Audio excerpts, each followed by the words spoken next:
இந்த நாளும் தொடர்ந்து அருமையான சகோதரர் நம் மத்தியிலே அவர்கள் கர்த்தருடைய வார்த்தையை அவர்கள் பகிர்ந்து கொள்ளப் போகிறார்கள். இந்த வருடம் நம்முடைய சபையிலே ஒரு கன்வென்ஷன் கூட்டத்தை நடத்த வேண்டும் என்று நாம் ஏவப்பட்டு நாம் தீர்மானித்தோம். இந்த தேதியையும் நாம் குறித்து விட்டோம். ஆனால் செய்தியை கொடுக்கும்படியாக யார் எங்களுக்கு தேவை அப்படின்னு சொன்ன பொழுது அருமையான சகோதரருடைய பாரம், என்ன பாரம், எப்படி இருக்க வேண்டிய சபைகள் இப்படிலாம் மாறி போயிருச்சு, ஏமாந்துருச்சு.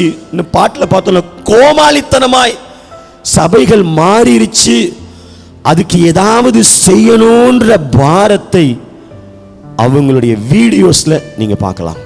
ஆமென். ஜாய் அவேர்னஸ் மினிஸ்ட்ரிஸ் அப்படின்றது யூடியூப்ல நீங்க பார்த்தீங்கன்னா சோசியல் மீடியால அவங்களுடைய நிறைய வீடியோஸ் ஜனத்தை விழிப்புணர்வை கொண்டு வரக்கூடியதாய், கிறிஸ்தவம் எப்படி போயிருச்சு, எப்படி இருக்கணும்னு அவங்களுக்குள்ள இருக்கக்கூடிய அந்த பாரத்தை அந்த வீடியோஸ் மூலமா அறிந்து கொள்ள முடிந்தது. சில மாதங்களுக்கு முன்பதாக முடிச்சுட்டு பஸ்ல நான் வந்துட்டு இருந்தேன். அவங்க ஒரு பெண்ணை குறித்து பேசின ஒரு மோட்டிவேஷனல் வீடியோ ஒன்று, அதை பார்த்து அத்தனையாய் அழுதேன், லிட்டரலா அழுதேன். பஸ்ல உட்காந்து ஜனத்தை உற்சாகப்படுத்துவதற்கு, ஜனம் எப்படி சபை மாறிடுச்சு, எப்படி இருக்கணும்ன்ற தேவன் ஆவியானவர் அவருக்குள் செய்த கிரியையை, பாரத்தை அறிந்ததுனால அவர்களை கூப்பிடுவதற்கு கர்த்தர் கிருபை செஞ்சார். ஆமென். ஹல்லேலூயா. எஸ், இவர் வந்தா சபைக்கு பிரயோஜனமா இருக்கும் என்கிற ஒரு நம்பிக்கை. ஹல்லேலூயா. அவர்கிட்ட கேட்ட பொழுது அது மாத்திரம் இல்லை, இன்னும் பல பகுதிகளில் அவங்க ஊழியம் செஞ்சுட்டு இருக்காங்க. வட மாநிலங்களில் இருக்கக்கூடிய நிறைய வாலிபர்கள் மத்தியில், நிறைய வாலிபர்கள் கூட்டங்களில் கர்த்தர் அவர்கள் எடுத்து பயன்படுத்தி கொண்டு வருகிறார். ஆமென். ஹல்லேலூயா. ஹல்லேலூயா. எனக்கு ரொம்ப இன்னொரு விஷயம், கர்த்தர் மாத்திரம் அதில் மகிமைப்படுவாராக. தொடர்ந்து அந்த சகோதரருக்காய் ஊழியத்திற்காக நம்ம செபித்துக் கொள்வோம். ரொம்ப எனக்கு பிடிச்சது என்ன, அவங்களுடைய தாழ்மை. ஆமென். அவங்கள்ட்ட பேசும் பொழுது அது அவங்க போட்டிருக்கிற ட்ரெஸ்ஸில் இருந்தே பார்த்துடலாம் எத்தனை எளிமையான தாழ்மையான ஒரு ஊழியக்காரரை கர்த்தர் அவரை வைத்திருக்கிறார் என்று. ஆமென். பாரமுள்ள ஒரு நபரை கொண்டு கர்த்தர் நம்மோடு பேசினார். நேற்றும் கேட்டேன், பல சகோதரர்கள் சொன்னாங்க ஆவியானவரை பற்றி நிறைய கன்ஃபியூஷன் இருந்துச்சு, 5 பாயிண்ட் எனக்குள்ள கிளியராக இருந்தது என்று.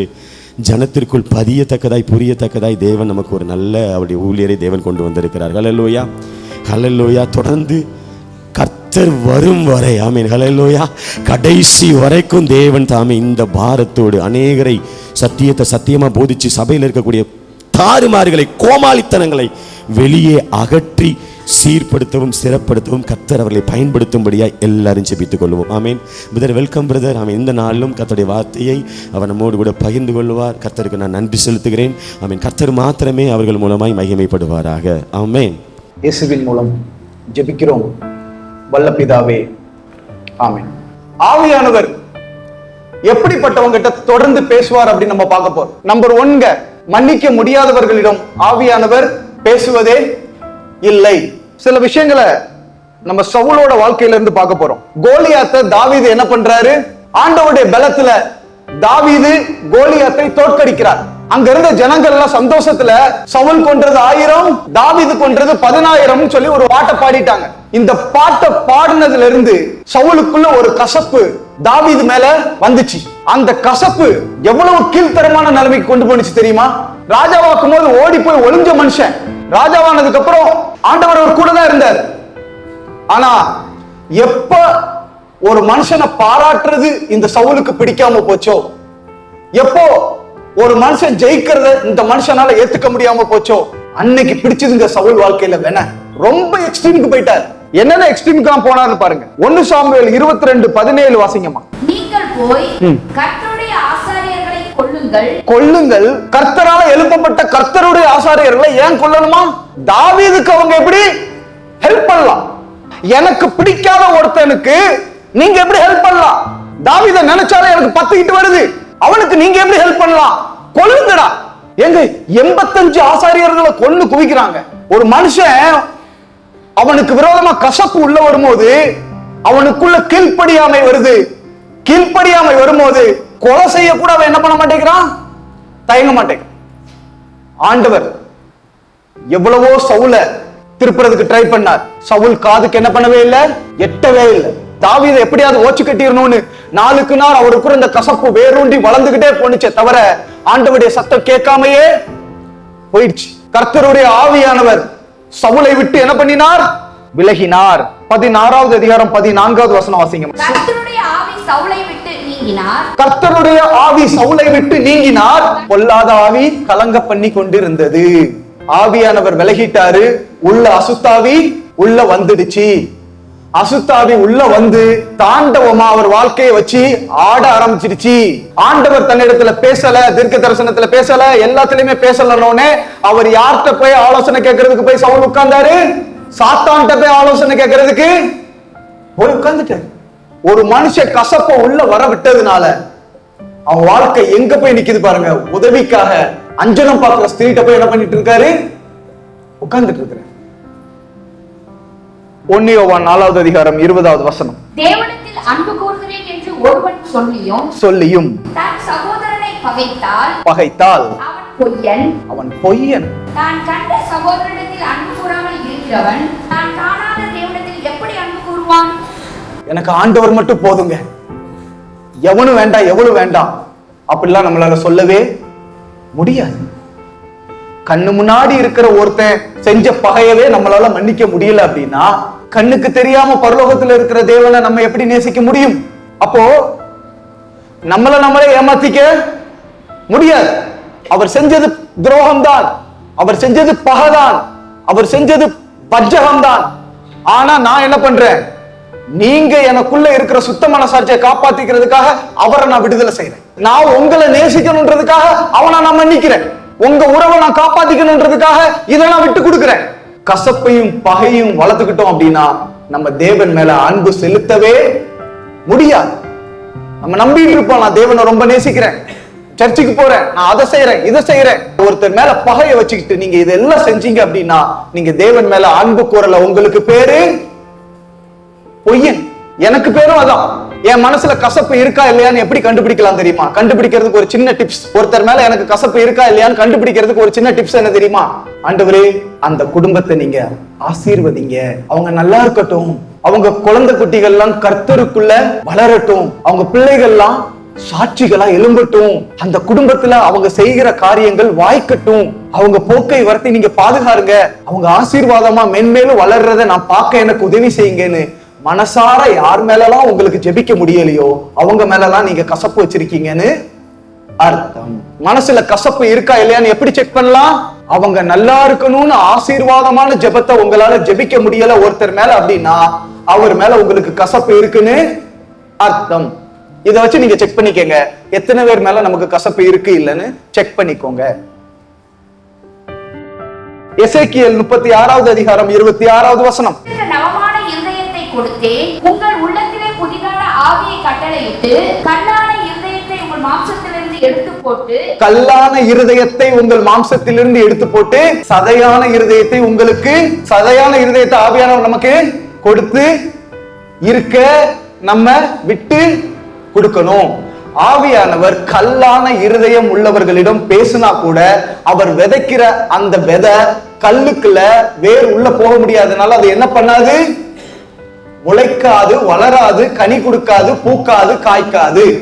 அப்போ இருதயம் கல்லா இருக்கும் போது ஒரு மனுஷன் இருதயம் சாஃப்டா இல்லாம இருதயத்தை கடினப்படுத்தும் போது ஆவியானவர் எவ்வளவு பேசினாலும் சவுலுக்கு சத்தம் கேட்காதது மாதிரி நமக்கு சத்தம் கேட்காது.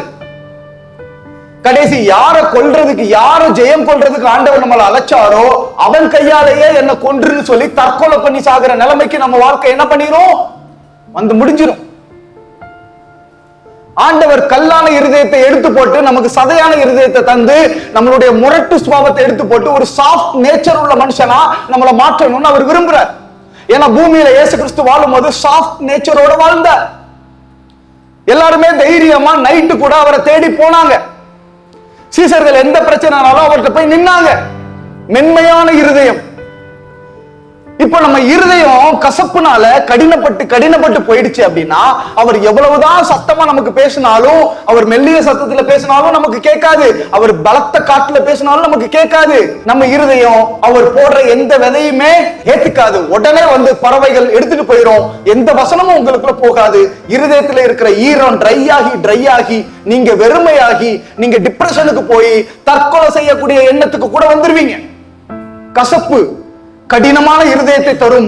கடினமான இருதயம் உங்களுக்கு வந்துடுச்சுன்னா ஆவியானவர் உங்களிடம் பேசவே முடியாது. பேசினாலும் உங்களுக்கு கேட்காது, எனக்கும் கேட்காது. அடுத்து வாசிங்க.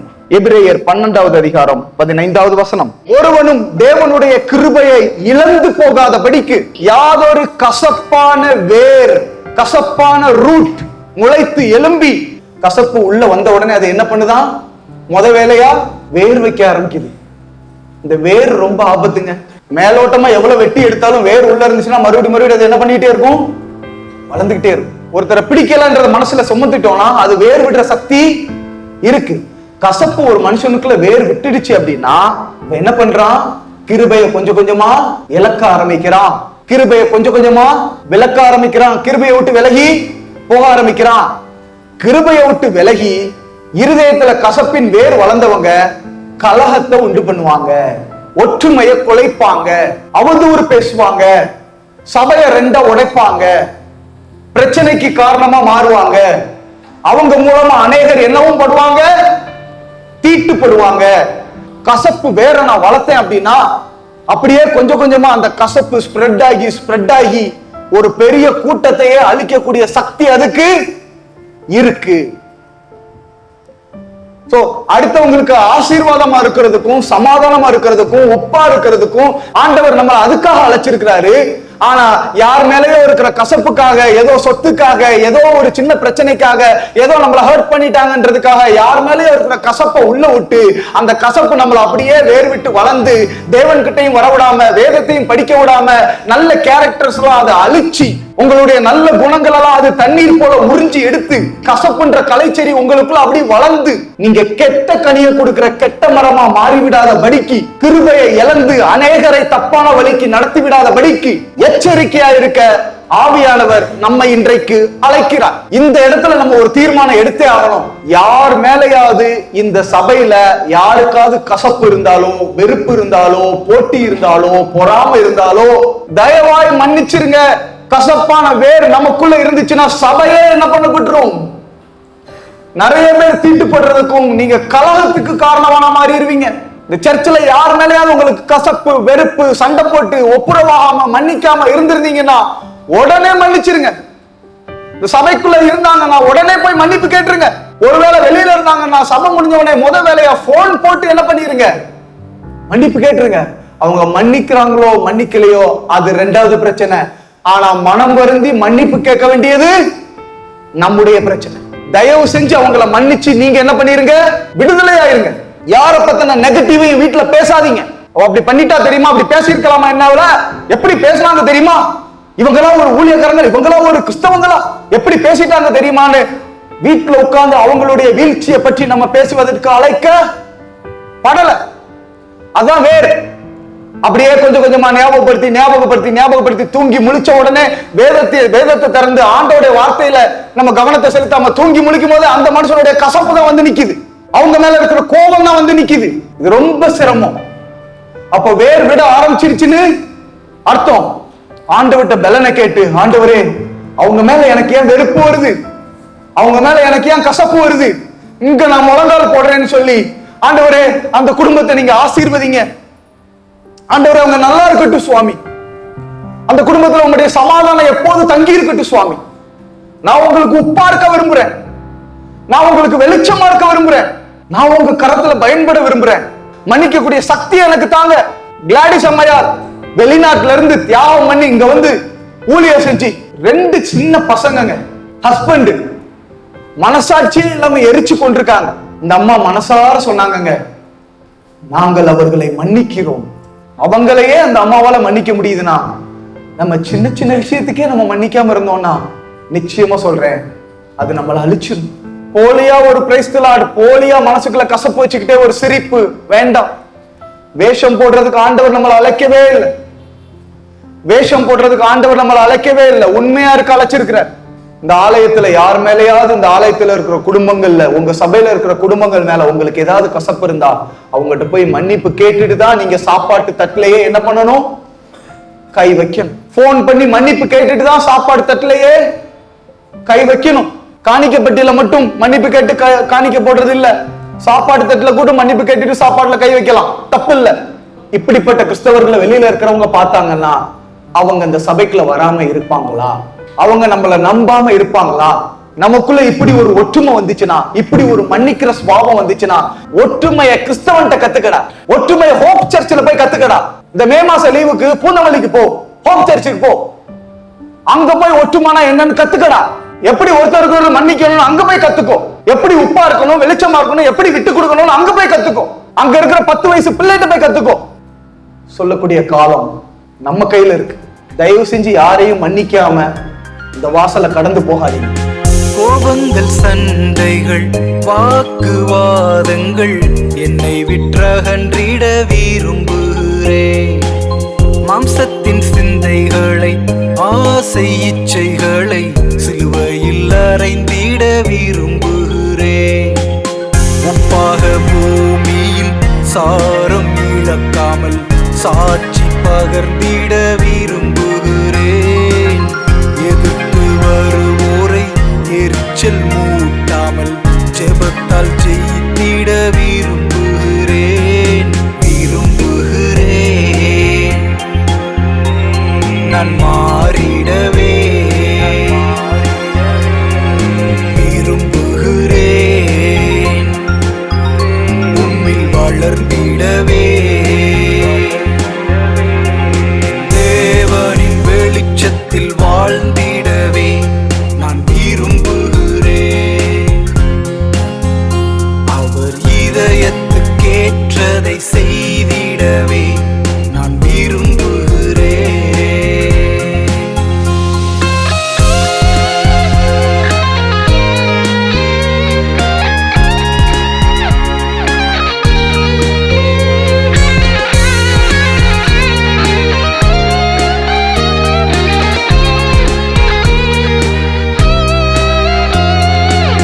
நான் வாழும் இடங்களில் அழைப்பை மறவாமல் வெளிச்சம் கொடுத்திட விரும்புகிறேன்.